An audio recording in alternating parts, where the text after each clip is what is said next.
लेकिन यहां पर नाम किसी का नहीं है। हैप्पी बर्थडे तो है, लेकिन नाम किसी का नहीं है। ये बात याद रखें। आज शायद हम में से किसी की सालगिरह तो नहीं है, लेकिन दूसरी तरफ अगर देखा जाए तो आज हम सब की सालगिरह। किसकी जी? आज हम सब से मुराद कलीसिया। हम सब से मुराद क्या है जी? देखिए, आप शख्सी तौर पर अपने खानदान का हिस्सा हो। जब आप जन्म लेते हैं, आप अपने खानदान का हिस्सा होते हैं। लेकिन याद रखें, इसके साथ ये जो कलीसिया है, ये भी हमारा एक कलीसियाई से खानदान कहा जाता है। ये कलीसियाई खानदान है। और हम जो लोग इस वक्त यहां पर हैं, हम अलीपुर चट्ठा की कलीसियाई खानदान का हिस्सा है। तो यही खानदान जो शख्सी तौर पर या जहां जहां पर भी खुदा के लोग आबाद हैं या मुख्तलिफ कलीसियाएं कायम हैं, हम सब मिलकर आलमगीर कलीसिया का हिस्सा। और आज का जो दिन है, वो कलीसियाई तारीख में जो बाइबल के मुफस्सरीन लोग हैं, उनकी राय के मुताबिक जो आज का दिन, जिसे हम एक और नाम भी देते हैं, क्या नाम देते हैं जी उसे?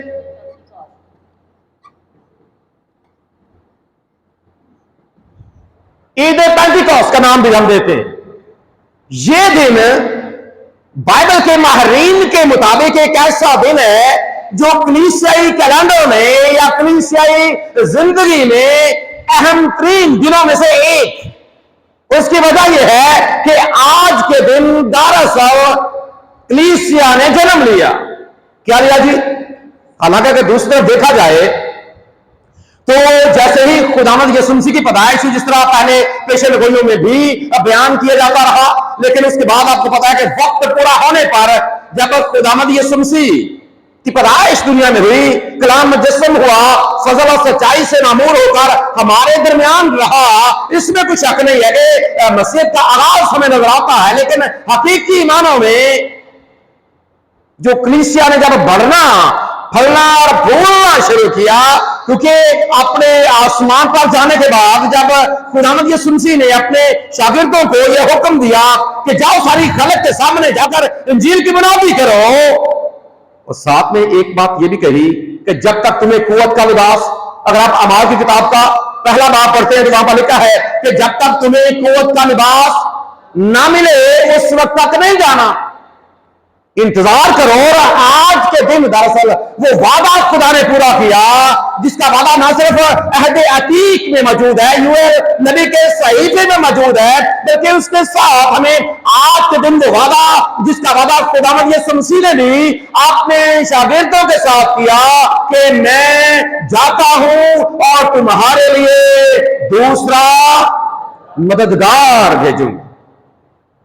उस वादे की तकमील हमें नजर आती है। और इस वादे की तकमील के बाद जब शागिर्द उस हकीकी पैगाम को लेकर जो उनके सपुर्द हुआ कि आपने ये खुशखबरी लेकर दूसरे लोगों तक पूरी खलक में जाना है, और पैगाम क्या है? पैगाम ये है कि खुदावंद यीशु मसीह किताब मुकद्दस के मुताबिक वो जमीन पर भी आया, उसने वक्त भी गुजारा, और वो किताब मुकद्दस के मुताबिक उसने मार भी खाई, किताब मुकद्दस के मुताबिक वो सलीब के ऊपर भी चढ़ गया, उसने दुख भी बर्दाश्त किए, और किताब मुकद्दस के मुताबिक, पेशन गोइयों के मुताबिक वो मर भी गया, वो दफन भी हो गया। और अहम बात यह है, लेकिन अहम तरीन बात यह है कि वो 30 दिन मृतों में से जी उठता, दुनिया का निजात देहिंदा बन गया है। ये खुशखबरी लेकर सारी दुनिया में फैल जाओ। और चूंकि आज के दिन इसका आगाज हुआ, और चूंकि आगाज हुआ, सो इसीलिए जो बाइबल के माहिर लोग हैं वो ये कहते हैं कि जो आज का दिन है, ये दरअसल कलीसियाई तारीख में कलीसियाई जन्मदिन या कलीसिया की सालगिरह है। और आपको ये पता है कि जब सालगिरह होती है तो फिर जश्न होता है। क्या होता है जी? क्या होता है जी? इसका मतलब यह है कि हम सबको खुश होना है, इसलिए कि आज के दिन बतौर कलीसिया हमारा जन्म हुआ। क्या हुआ जी आज के दिन? बतौर कलीसिया हमारा क्या हुआ है, हमारा जन्मदिन है, हमारी सालगिरह है। सो इसका मतलब यह है कि हमने खुश रहना। क्या रहना जी? हमने उदास नहीं होना। क्या रहना जी?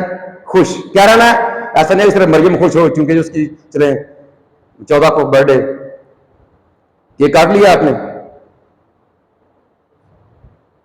हम सब खुश हैं, खुदा का शुक्र अदा करते हैं आज के दिन के लिए। सो इस हवाले से कुछ अहम बातें, तो ये बात भी अहम है कि ये जो लफ्ज हमारे सामने लिखा गया है, ये दो लफ्जों से मिलकर बना है। एक यहां पर ये है और एक यहां पर दो लफ्ज हैं। कितने लफ्ज हैं ये? एक क्या है? ईद, और एक क्या है? थोड़ा सा इसके हवाले से कुछ जानता है जी, ये लफ्ज क्या है, इसके हवाले से कुछ जानता हो कि आज के दिन को हम क्या इसलिए ईद पेंटिकोस कहते हैं कि आज के दिन चूंकि रूहुल कुदस का नज़ूल हुआ। जी यही बात है। दो जिसवा कर लो। क्या हम इसलिए कहते हैं, ये बात याद रखें, अगर आपके माइंड में ये बात है कि आज के दिन को ईद पेंटिकोस का नाम इसलिए दिया गया है कि चूंकि आज के दिन रूहुल कुदस का नज़ूल हुआ या कलीसियाई जन्मदिन है, तो ये बात याद रखें, अगर आप ये सोचते हैं तो आपकी ये सोच सही नहीं है।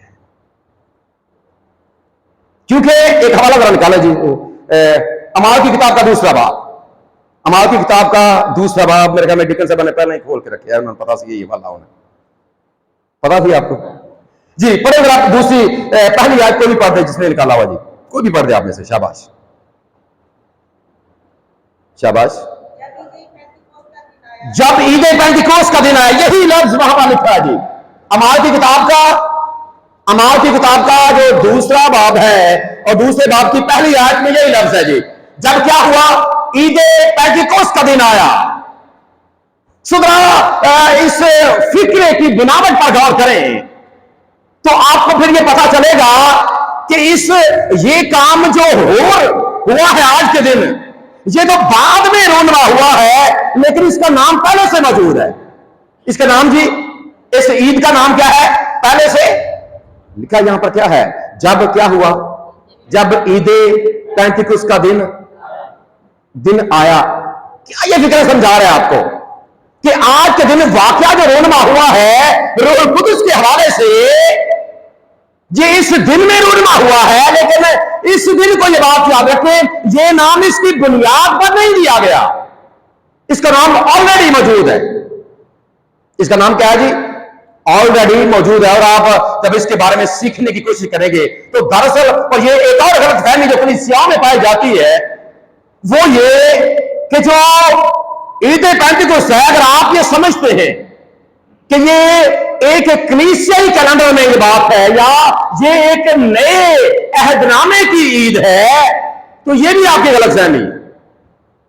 अगर आप ये समझते हैं कि जो ईद पेंटिकोस है जिसमें आज मैं और आप और ये आलमगीर कलीसिया मौजूद है, ये नए अहदनामे का त्यौहार नहीं है, बल्कि ये आपको पुराने अहदनामे में मिलता है।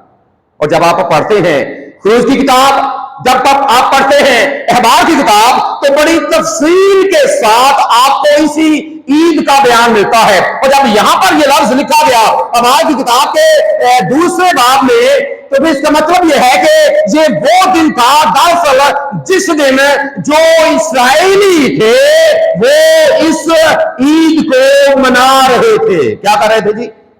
इस्राएली लोग, खुदा ने उनसे ये कहा था कि ये जो ईद है, और इस ईद को कुछ और नाम भी, इसे ईद पेंटिकोस भी कहा जाता है, लेकिन इसके साथ इसके कुछ और नाम भी हैं। अगर आप इसे पुराने अहदनामे में पढ़ेंगे तो इसे हफ्तों की ईद भी कहा गया है। क्या कहा गया? जिसे हफ्तों की ईद भी कहा गया है, और इसे फसली ईद भी कहा गया। फसली ईद भी है और हफ्तों की ईद भी है, या इसके अलावा भी कुछ इसको नाम दिए जाते हैं। और इस ईद को मनाने के लिए जो खुदा का हुक्म था वो ये था कि ईद फसा के बाद, ईद फसा के बारे में तो आप जानते हैं, ईद फसा के बारे में सीखा है आपने जी, जानते हैं ईद फसा? तो बताएगा ईद फसा के हवाले से ये कौन सी ईद है? दरअसल याद रखें, जब हम किसी भी लफ्ज के साथ आप जब ईद लगाते हैं ना, ईद, तो ईद दरअसल ये एक इवेंट को जाहिर करता। जो ईद का लफ्ज है बुनियादी तौर पर किसी भी वाक़े की याद में जब आप जश्न करते हैं, उसे सेलिब्रेट करते हैं, तो इसका मतलब है ईद है। ईद का जो लफ्ज है दरअसल किसी भी वाक़े की, और खास तौर पर यह लफ्ज जो है ये दीनी कैलेंडर में इस्तेमाल होता। सो इसका मतलब, ईद का मतलब एक ऐसा त्योहार जो जिसका हुक्म खुदा ने मनाने के लिए दिया, या एक ऐसा इवेंट जिसे मनाने का किताब मुकद्दस में हुक्म मौजूद है, और आप जब उसे मनाने के लिए इकट्ठे होते हैं तो उसे ईद का नाम दिया जाता है। सो हफ्तों की ईद कह लें, फसली ईद कह लें, ईद पेंटिकोस कह लें, ईद का लफ्ज आपके सामने इसी बात को रखता है। और जब याद रखें, ईद फसा के बाद खुदा ने यह हुक्म दिया था, जब आप इसकी तफसील को पढ़ेंगे अहले अतीक में, अहबार की किताब में या फिर खरूज की किताब में, तो वहां पर लिखा है कि आपने ईद फसा के बाद, और मैंने सवाल किया था कि ईद फसा क्या है, किसने बताया कि नहीं बताया किसी ने? ईद फसा याद है किसी को? ईद फसा याद रखें, एक वाक़े की याद में, जब वो इस्राएली लोग मुल्क मिस्र की गुलामी में से निकले थे, खुदा ने निकाला था, तो उस वाक़े की याद में ये ईद मनाई जाती थी। और खुदा ने कहा कि ईद फसा के बाद आपने 7 हफ्ते यानी कि 7 सबत गिन लेने हैं, और जब 7 सबत आप गिन लेंगे, उसके अगला जो दिन होगा वो आपके लिए फसली ईद या हफ्तों की ईद है, जिसे ईद पेंटिकोस का नाम भी दिया गया। इसलिए इसे हफ्तों की ईद या फसली ईद भी कहा जाता है। और खुदा ने कहा था जब तुम अपनी सारी उस फसल को, जौ की फसल को, गंदम की फसल को जब तुम समेट लोगे, तो ईद मनाने के लिए आपने मेरी हजूरी में आना, और जो कुछ मेरी तरफ से तुम्हें बरकत मिलेगी फसल के एतबार से, फसल की वजह से, आपने उसमें से पहले फलों का नजराना लेकर, शुक्रगुजारी लेकर आपने मेरी हजूरी में आना है, और इसे एक ईद के तौर पर मनाना। सो ये ईद दरअसल ये ईद है। और चूंकि ये 7 हफ्तों के बाद जो अगला दिन है, और आपको ये पता है 7 जो हफ्ते, अभी आपने यहाँ पर आवाज में 50 की आवाज किसी ने बनाई है, यहां से आपने क्यों बोला है कि ये इसे इसका नाम, और याद रखिए लफ्ज ये दरअसल बुनियादी तौर पर ये ग्रीक, ये एक यूनानी लफ्ज है, और इसका मतलब है 50वां दिन। शाबाश, 50वां दिन। खुदा ने यह कहा था कि आपने 7 हफ्ते गिनने में हैं, वो दिन बन जाएंगे 49, और जब अगला दिन होगा वो कौन सा होगा? 49वें के बाद 50वां। सो ये 50वें दिन चूंकि मनाई जाती थी, इसी बिना पर इसे ईद पेंटिकोस का नाम दिया गया। सो ये याद रखें, नए अहदनामे की ईद नहीं है, ये पुराने अहदनामे की ईद है। और उस दिन इस्राएली कैलेंडर में ये मनाई जा रही थी, और खुदा ने अपने वादे की तकमील कर दी, और ये एक कलीसिया जन्मदिन बन गया। और यकीनन हम इस बात के लिए खुदा का शुक्र अदा करते हैं। और आज के दिन खास तौर पर ये बात याद रखें, आज के दिन जो बात हम सीखने जा रहे हैं, आज के दिन एक बड़ा अहम काम हुआ। अहम काम क्या था? अहम काम यह था कि खुदा ने वादा किया, जो वादा किया था वो पूरा किया। और वादा क्या पूरा किया? रूह कुदस का नज़ूल। क्या किया जी? वो दूसरा मददगार। और इसका एक खास, हम आज के दिन खास तौर पर बहुत से लोग जोर देते हैं जिस बात पर, वो है गैर जुबान। वो क्या है जी? ऐसी है जी, आज के दिन इस बात पर कई दफा तो ऐसा होता है कि लोग आज के दिन जनाब जमा होकर बिल्कुल उसी इवेंट उसको, उसी याद को ताजा, हाँ याद को ताजा करना, ये बहुत अच्छी बात है। लेकिन हम ये अगर कि आज के दिन ही हमें ऐसा हो जाएगा, थोड़ा सा इस मामले में कुछ ऐसी बातें हैं जिन्हें हमें यकीनन सीखने की जरूरत है। इससे पहले कि हम याद रखें, इस बात की तरफ आए, अगर वो वाकई रूनमा हुआ तो उससे की बुनियाद एक बात बनी जो आज के दिन बड़ी काबिल गौर है, और जिस पर मेरी दानिश में मैं गलत हो सकता हूं, लेकिन बहुत कम तवज्जो दी जाती।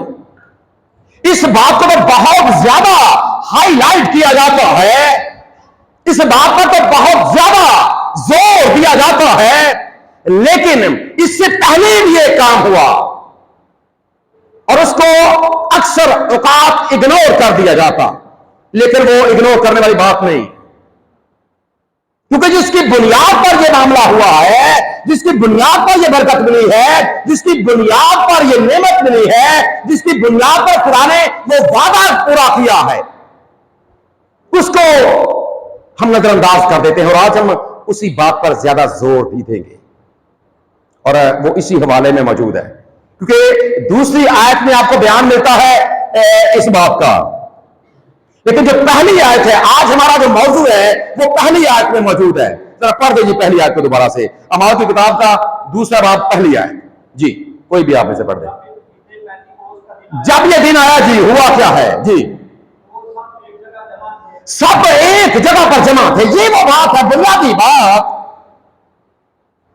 वो सब एक जगह पर, सब एक जगह, सारे इसको पढ़कर आगे निकल जाते हैं, इस मुद्दा पर आ जाते हैं, पढ़ते हम इसको हैं, लेकिन पहली आयत में सिर्फ ये लफ्ज तो हमारे लिए काबिल गौर होता है, लेकिन इसके बाद जो बात लिखी है वो हम अक्सर औकात इग्नोर कर जाते हैं, इसे क्रॉस करके आगे बढ़ जाते हैं, क्योंकि हमारा टारगेट ये है, हमने इस बात को टारगेट बना लिया। लेकिन इससे पहले, ये काम होने से पहले एक बड़ा अहम काम हुआ क्या है? यहां पर एक बड़ी अहम बात है, सब। क्या है जी? सब। दो बातें काबिल गौर हैं। पहली बात है सब, और फिर है एक जगह।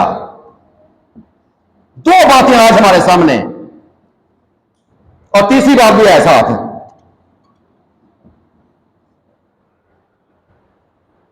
पहली बात है सब, दूसरी बात है एक जगह, और तीसरी बात है, ये किन के बारे में लिखा गया है?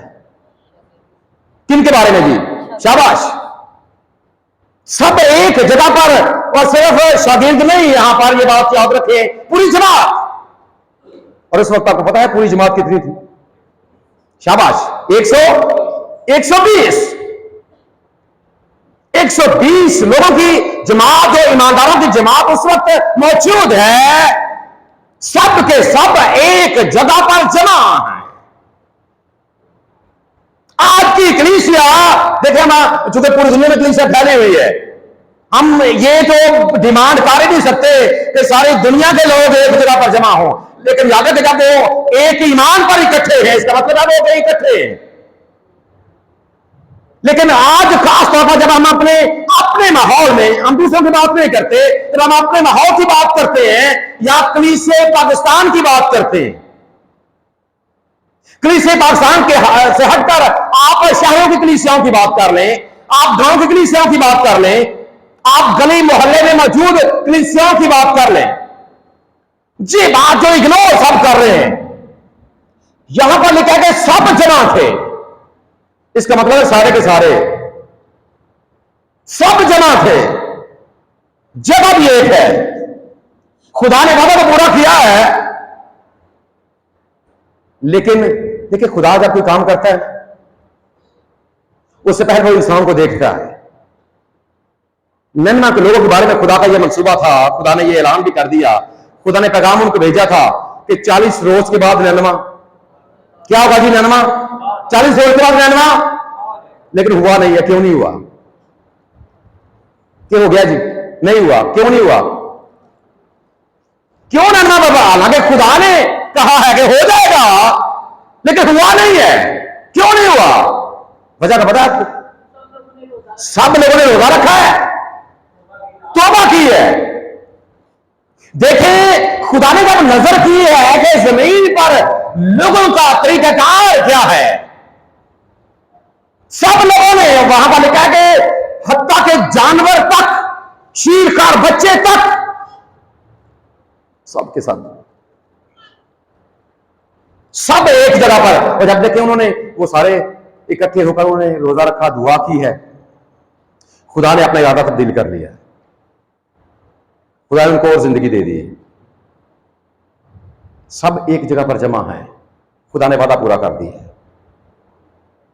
जमा भी है, जगह भी एक है, और सारे के सारे जरा इस बात को आज मुख्तलिफ चर्चेस में, मुख्तलिफ जगहों पर इज्तिमाआत भी होंगे, सब कुछ होगा, लेकिन क्यों आज खुदा अपना वादा पूरा करने से हिचकिचाता? क्यों आज के लिए सियाएं इस नेमत और इस बरकत से महरूम है? वजह क्या है? वजह यह है कि ये सब का लफ्ज, फिर एक जगह पर का लफ्ज, फिर जमा होना, ये हमारे बस की बात ही नहीं। ऐसा है जी, जमा हो सकते हैं एक जगह पर, और आज अगर जाकर आप चले, हमारे तो खुदा का शुक्र है यहां पर कुछ हालात बेहतर हैं। कभी आप बड़े शहरों में जाकर देखें, आपको एक गली में परचून की दुकानें कम और चर्च ज्यादा नजर आएंगे। ऐसा है जी, ऐसा है कि नहीं जी भाई प्रेस? सब एक जगह पर जमा है। जो आज के दिन का हकीकी पैगाम क्या है? हम हकीकी पैगाम ये समझते हैं कि खुदा ये नेमत दे दे, लेकिन जो असल बात है कि सब एक जगह पर जमा है, कोई इत्तेफाक से बैठने के लिए तैयार नहीं। खुदा से वादे की तकमील चाहते हैं, लेकिन जिस बुनियाद पर खुदा वादा पूरा करता है, जमीन पर वो हरकत करने के लिए खुदा ने इरादा तब्दील किया। नैना के लोगों के बारे में उन्होंने अपने आप को तब्दील किया है, और उनकी तब्दीली की वजह से खुदा का इरादा तब्दील हो गया। या तो कि जमीन पर बैठकर जब आप एक जगह पर, और कई जगह तो ऐसी हैं कि एक एक चर्च है, 3-3, 4-4 पासबान हैं। ये हाल है हमारी कलीसियाओं का। इकट्ठे बैठने के लिए जनाजा भी इकट्ठा है, सारे मौजूद हैं, वलीमा है, सारे इकट्ठे हैं, पादरी वखरे वखरे, चाचे बाबे निकले गए। और ये पासबानों को भी ख्याल करना चाहिए। ये क्या खिदमत है उनकी? फिर कहते हैं हम रूहें बचाते हैं जी। अब भाई अगर आपने भाई को जुदा कर दिया, कौन सी रूह आप बचा रहे हैं? खानदानों में जुदाई डाल दिया आपने, कौन सी रूह आप बचा रहे हैं? लड़ाई झगड़े की बुनियाद रख दी आपने, कौन सी रूह आप बचा रहे हैं? चैलेंज है आज के दिन। सोचना चाहिए लोगों को भी। ये बात दोनों तरफ से है कि मिलकर लोग बैठे, मुत्फिक होकर बैठे, जब तक इत्तेफाक नहीं है। आज के दिन का जो अहम पैगाम है वो ये, हम इस बात पर, यह बात ये भी कहा जाता है कि चूंकि जिसके पास जो ये बोलता नहीं है गैर जुबान, उसके पास कुछ भी नहीं है। मैं भी सुना हो आपने किसी से, ऐसा है जी। कई लोग ये कहते हैं कि जो गैर जुबान, और आज का जो गैर जुबान है, माजरत के साथ ये बात, और अगर किसी को ठेस पहुंचे, मैं माजरत करता हूं पहले, आज का जो गैर जुबान बोली जाती है वो चंद लफ्जों के अलावा आगे नहीं है कुछ। जिन लोगों को आपने बोलते हुए देखा है या सुना है, ऐसे है जी, चंद लफ्जों के अलावा कुछ भी नहीं है। अगर तर्जमे के बारे में पूछा जाए तो वो भी नहीं है। और इसके हवाले से आप पुलिस रसूल बड़ा वाज़ेह है, उसकी तालीम बड़ी वाज़ेह है कि ठीक है ये नेमत जरूर है। हम भी याद रखें, अक्सर वक्त हमसे कहा जाता है आप शायद खिलाफ कोई भी नहीं है, देखिए खुदा की नेमत के कौन खिलाफ हो सकता है? लेकिन पहली बात तो यह है कि अगर आप आज के दिन को बुनियाद बनाकर एक डॉक्ट्रिन बना लेते हैं, क्योंकि याद रखें ये कोई हुक्म नहीं दिया गया कि आपने इस तरह ही ऐसे करना है और तभी जाकर ये वादा आपकी जिंदगी में पूरा होगा। बाज़ औक़ात लोग इसको डॉक्ट्रिन के तौर पर नहीं लेते हैं, लेकिन ऐसी कोई बात नहीं। या तो खुदावंद ने कहा होना कि भाई आपने इस तरीके के साथ जमा होना है, इस तरीके से आपने इबादत करनी है, फिर ये वादा आपकी जिंदगी में पूरा होगा। ऐसा कहीं पर भी आपको लिखा हुआ नहीं मिलेगा। एक हवाला जरा निकालेंगे बाइबल में, निकाला जी, करंथियों का खत है पहला, उसका 12वां बाब, उसका 12वां बाब है जी। करंथियों के नाम लिखा गया, पुलुस रसूल का खत है, उसका 12वां बाब है, और उसकी चौथी आयत से पढ़ दें जी। नेम के तरह तरह की हैं। क्या है जी? नेम के तरह तरह की हैं। और आगे क्या है? मगर रूह एक है। अगली बात क्या है जी? खिदमतें भी तरह तरह की हैं, और खुदावंद एक है, आगे जी, तफसीरें भी तरह तरह की हैं, मगर खुदा एक है। और आगे कुछ नेमतों का बयान आपको मिलता है, कुछ नेमतें हजरात पढ़ दें भाई, प्रेज इसको भी पढ़ दें जी। जी जी, इसलिए जो आप पढ़ रहे थे यहीं से आगे बढ़ दें।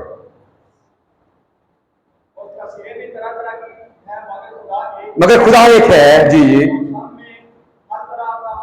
सब में करता कोई खुदा है। आगे जब नेमतों के हवाले से बात की गई है, ये कौन कौन सी नेमतें हैं, जरा इनको इनके बारे में बताएंगे। लेकिन हर शख्स में रूह का ज़हूर फैला पहुंचाने के लिए होता है, क्योंकि एक को रूह के वसीला से हिकमत का कलाम ये एक नेमत जी, आगे और दूसरे को उसी रूह की मर्जी के मुताबिक इल्मियत का कलाम, दूसरी बात जी, और किसी को उसी रूह से ईमान जी, किसी को उसी एक रूह से शिफा देने की नेमत जी, किसी को मौजज़ों की कुदरत, किसी को नबूवत, किसी को रूह का इम्तियाज, किसी को तरह तरह की जुबानें, किसी को तर्जुमा जी। ये सब तफसीरें वही एक रूह करता, खुदा एक है। ये सारी खिदमतें हैं, लेकिन है तरह तरह की। लेकिन ये सब जरूरी नहीं है, देखें, ये जरूरी नहीं कि सबके पास हो। अब खुदा जिसको जो चाहता है देता है, और हम ये समझे कि अगर ये मेरे पास है और इसके पास भी नहीं है, तो इसका मतलब रूह मेरे पास तो है तो इसके पास नहीं है। इस बात को याद रखें। खुदा, आप अगर हमारे ईमान के मुताबिक खुदा बाप, खुदा बेटा, खुदा पाक रूह, अगर वो खुदा है, खुदामंद है, खुदा रूह है, हमने उसके पाबंद होना है, वो हमारा पाबंद नहीं है। हम उसे अपना पाबंद करते हैं, अपनी हरकतों से हम उसे अपना पाबंद करते हैं। उसने हमारा पाबंद नहीं होना। या बात याद रखें इस मामले में कि कौन वो किसको क्या देता। ठीक है, ये डिमांड करना या खुदा से इल्तिजा करना ये तो अच्छी बात है, लेकिन पाबंद ये खुदा की अपनी याद रखें मर्जी। अगर आप इसी बात को आगे पढ़ेंगे, जरा निकालें आगे 27वीं आयत से पढ़ना शुरू करें जी। 27वीं आयत इसी बात को, 12वां बाब करंथियों की खत का जी। तुम मिलकर मसीह का बदन हो जी। जी जी, आगे अलग अलग शख्स, यहां पर खुदा का कह रहा जी, अलग अलग क्या किया गया है, मुकर्रर किए गए हैं। अब मुकर्रर हुए कौन है ये बताएं जरा। रसूल है जी, जी नबी है, उस्ताद है, मौजज़ा दिखाने वाले, शिफा देने वाले जी, मददगार जी, मुंतज़िम इंतजाम करने वाले, तरह तरह की जुबानें बोलने वाले। ये खुदा ने देखे नेमते, कोई रसूल है, कोई नबी है, कोई उस्ताद है, कोई मौका दिखाता है, कोई शिफा देता है, कोई जुबानों का इम्तियाज जानता है, कोई रोह का इम्तियाज जानता है, कोई मुंतज़िम है, कोई उसका मददगार है। ये खुदा मुख्तलिफ तरीकों से लोगों को, अब ये क्या लेना का, चूंकि ये इसके पास है या मेरे पास है, इसके पास नहीं है। जो इंतजाम अच्छा करता है वो भी खुदा के रूह से करता है। तो इस बात को बुनियाद बनाकर ये कह देना, ये पाक कलाम के मुनाफी बात है जी। आगे पढ़ते जी, शाबाश, पढ़ेंगे आगे। क्या ये सवाल हो गया, क्या सब रसूल हैं जी? इसका जवाब अगर आप देंगे, क्या लेगा? फर्ज करें आपका पेपर है और आपके पेपर में एक क्वेश्चन आ गया है कि क्या सब रसूल हैं, क्या जवाब होगा? नहीं। आगे क्या है जी सवाल? क्या सब नबी हैं, क्या जवाब होगा? नहीं जी। क्या सब उस्ताद हैं, क्या जवाब होगा? नहीं। क्या सब मौका दिखाने वाले हैं, क्या जवाब होगा? नहीं जी। क्या सब शिफा देने की कुदरत रखते हैं? जवाब क्या है? नहीं जी। आगे क्या फिर सब, क्या सब तरह तरह का, सबका जवाब नहीं है तो इसका जवाब क्या होगा? क्या सब तरह तरह की जुबानें बोलते हैं तो क्या जवाब है? नहीं। सब कर ही नहीं सकते तो फिर इस बात को बुनियाद बनाकर ये क्या दिया जाता है कि इसमें रूह है और इसमें नहीं। तो ये बड़ी अहम बात है। और इन सारी चीजों से बढ़कर एक और बड़ी अहम बात यहां पर खुदा का बंदा पौलुस हमारे सामने इन सब चीजों को हमारे सामने वो रखता है कि जो सबसे अहम बात जो हम इग्नोर कर रहे हैं बताओ कलीसिया, आज के दिन के हवाले से जो बतौर कलीसिया और आलम की कलीसिया जो जिस बात को इग्नोर कर रही है वो क्या है जी? आगे आगे बढ़े जरा। बड़ी से बड़ी नेमतों की आरजू रखो। यहां पर एक अहम बात को करता है कि बड़ी से बड़ी नेमत की आरजू तो रखो, खुदा से उम्मीद जरूर रखो, लेकिन अगर नहीं देता तो भी उसका शुक्र करो, देता है तो भी उसका शुक्र, और नहीं देता तो भी। लेकिन इन सारी बातों से बढ़कर अगली बात को क्या करता है जी? लेकर और भी सबसे उम्दा तरीका। इसका मतलब यह है कि इन सारी नेमतों में जो पीछे भी रसूलों के हवाले से, मोजे के हवाले से, शिफा के हवाले से, जुबानों के हवाले से, जितनी भी बातें वो कहता है, जितनी नेमतों के हवाले से मैंने बात की है, मैं सबसे उम्दा एक तरीका आपको बताता हूं जो इन सारों से बढ़कर है। जो क्या है? इन सबसे उम्दा के क्या मतलब होता है? इन सबसे क्या है वो तरीका? वो क्या है? क्या तरीका है जी? पढ़े आगे, अगला बाब शुरू हो जाएगा जी, 13वां बाब जी। यहां पर वो आखिरी आयत क्या है? जरा दोबारा से पढ़ेंगे आखिरी आयत को।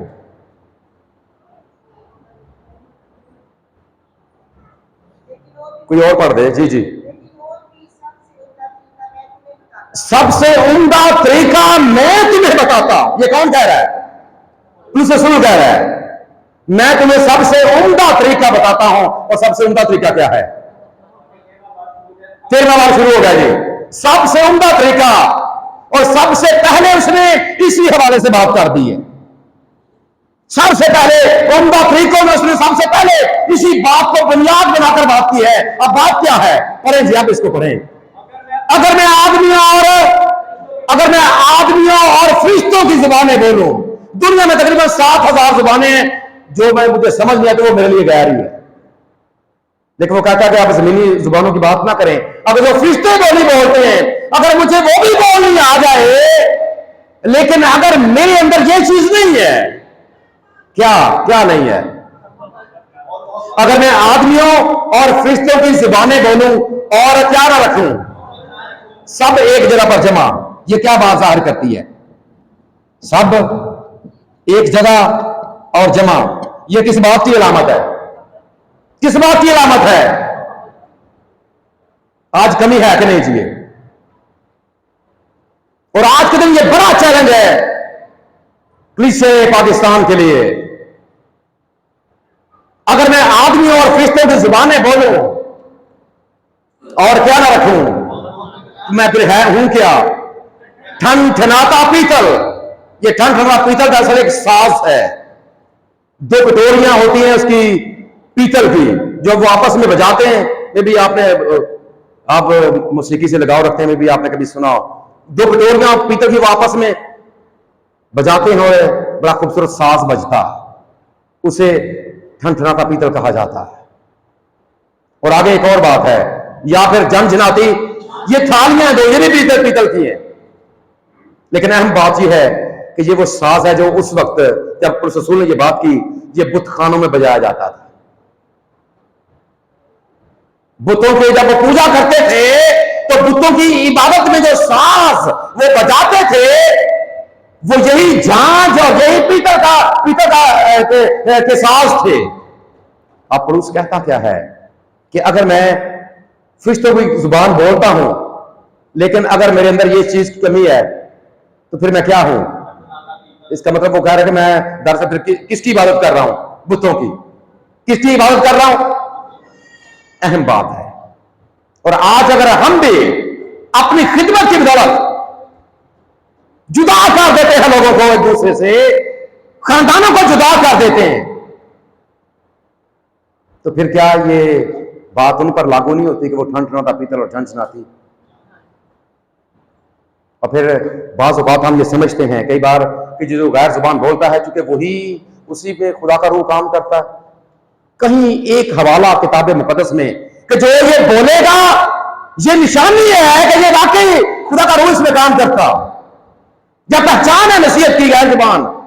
कहीं पर ऐसा है जी, पढ़ा आपने कभी कि अगर गैर जुबान बोलेंगे तभी पहचाने जाएंगे? याद रखें, आप जितनी नेमतें गिनवाई है यहां पर, अगर आप हिकमत से कलाम सुनाते हैं, अगर आप गहराई से कलाम सुनाते, फर्क है, आपने शिफा देते हैं, मौजूदात करते हैं, या फिर आप अच्छे मुंतजिम हैं, या कोई भी कलीसियाई ओहदा आपके पास है, रसूल हैं, उस्ताद हैं, गैर जुबानें बोलते हैं, तर्जुमा, कुछ भी आप करते हैं, आप कुछ भी करते हैं, लेकिन किसी के बारे में याद रखें, कहीं पर यह नहीं लिखा गया कि जिसके अंदर यह होगा, यह पहचान है नसीहत की। आप न जाने किस वजह से कर रहे हैं।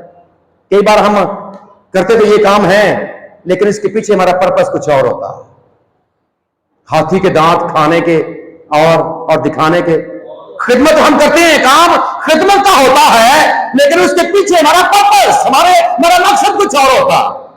इंसानों को तो मुतासिर कर लेते हैं, लेकिन खुदा हमेशा दिल पर नजर करता है। कहीं पर यह पहचान नहीं है नसीहत की कि आपने नेकी का यह काम किया, ये पहचान बन गया।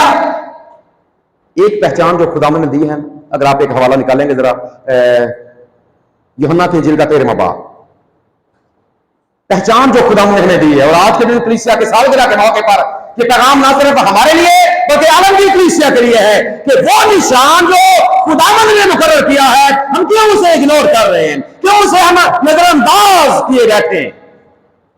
जी, यूहन्ना की इंजील का 13वां बाब 34वीं आयत, मैं तुम्हें एक नया हुक्म देता हूं।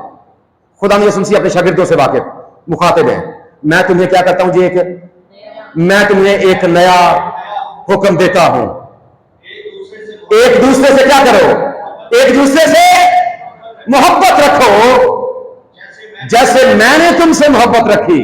देखिए, हम बात क्रॉस लगाकर, ये क्रॉस चूंकि लगाई है, ये मसीहत, हम तस्लीम करते हैं कि ये मसीहत का निशान बन गया, लेकिन खुदा ने यीशु ने जो निशान मुकर्रर किया है ना, वो कोई और चीज नहीं है। 35वीं आयत पढ़े जरा, 35वीं आयत, अगर आपस में मोहब्बत रखोगे तो इससे सब जानेंगे। कौन जानेगा? सब जानेंगे कि तुम क्या हो, सब जानोगे सबको। याद रखें, अगर आप ये समझते हैं कि लोग आपको ये जाने कि आप यीशु मसीह के शागिर्द हैं, सिर्फ एक काम करना शुरू कर दें, बाकी आपके पास कुछ है या नहीं है, एक काम सिर्फ करें, और वो क्या है? प्यार और मोहब्बत। ये वो पहचान है जो एक मसीह की पहचान है। बाकी आपके पास कुछ है, आप कुछ जुबान बोले या ना बोले, आप कुछ करते, लेकिन ये सबसे बुनियादी बात ये खुदा ने मुकर्रर कर दी है, इससे लोग जाने कि तुम मेरे शागिर्द हो। इसलिए याद रखिए, ये चैलेंज आज हमारे सामने भी है, इसलिए हमने इसको अपने सामने रखना है। सारी बातें एक तरफ, लेकिन खुदा यीशु मसीह की जुबान मुबारक के जो लफ्ज़ हैं वो एक तरफ हैं। और फिर रसूल ने ये कह दिया कि सबसे उम्दा तरीका मैं तुम्हें बताता हूं। और आज ईद पेंतिकोस्त के मौके पर ये पैगाम हमारे लिए है कि वो सब जमा थे, खुदा ने वादा पूरा किया। अगर हम ये चाहते हैं कि खुदा अपने वादों को हमारी जिंदगी में भी पूरा करे, तो फिर जरूर है कि हम इस बात पर ईमान तो रखते हैं कि मैं ईमान रखता हूं, और जब हम ईमान रखते हैं तो फिर अपने ईमान को अपने अमल से साबित भी करे। और आपका ईमान क्या है? कि खुदा मोहब्बत है। जो मोहब्बत नहीं रखता वो खुदा को नहीं जानता, क्योंकि खुदा, अगर आपका इस बात पर ईमान है तो अपने अमल से साबित करना शुरू कर दें। आप किरदार से, उठने से, बैठने से, बोलने से जाने और पहचाने जाएंगे कि आप यीशु मसीह के हकीकी शागिर्द हैं। और ईद पेंतिकोस्त का पैगाम आज आपके लिए यही हमारा खुदा इस पैगाम के वसीले से हम सबको बरकत बख्शे। आमीन।